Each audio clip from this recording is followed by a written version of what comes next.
आप यहाँ क्यों आ गए? तुमने कैलाश लौटने के लिए मना किया था पार्वती, तुमसे वार्ता करने के लिए नहीं।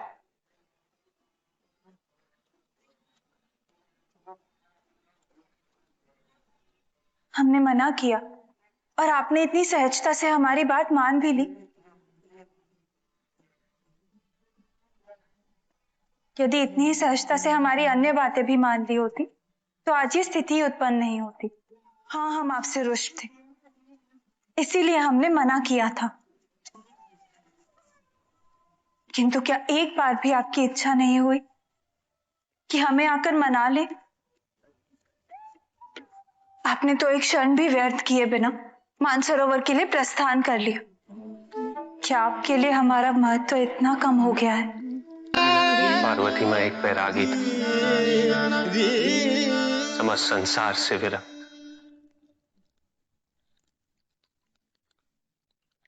फिर मुझे तुमसे प्रेम, तुम्हारे प्रति ये प्रेम भावना सदैव मेरे साथ रहेगी।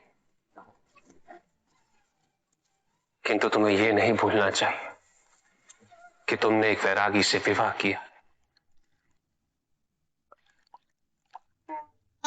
तुम अब तक ये क्यों नहीं समझ पाई पार्वती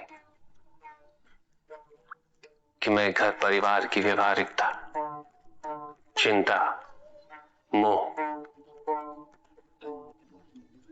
और सांसारिक बंधनों में बंधना मेरा स्वभाव ही नहीं है।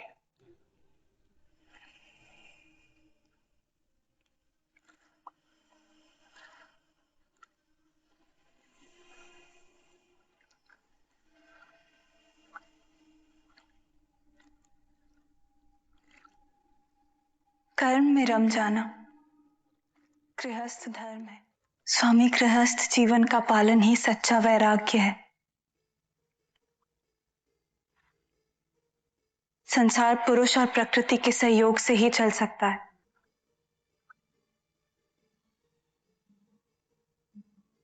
किंतु परिवार की संपूर्णता बनाए रखने के लिए पुरुष को प्रकृति का साथ देना ही होगा।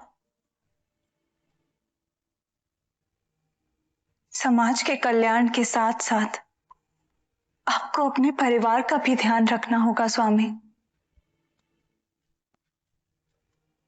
अब समय आ गया है स्वामी कि पुरुष को प्रकृति का सहयोगी बनना होगा।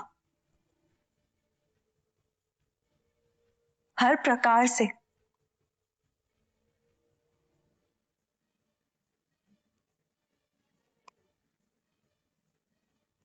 आप मौन क्यों हैं स्वामी? क्या हम जो कह रहे हैं उसका कोई उत्तर है आपके पास?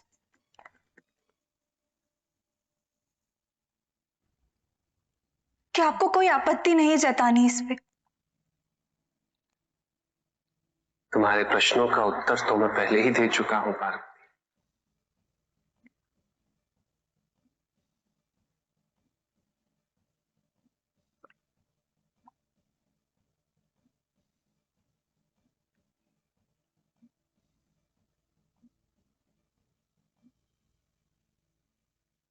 हमें स्नान करना है।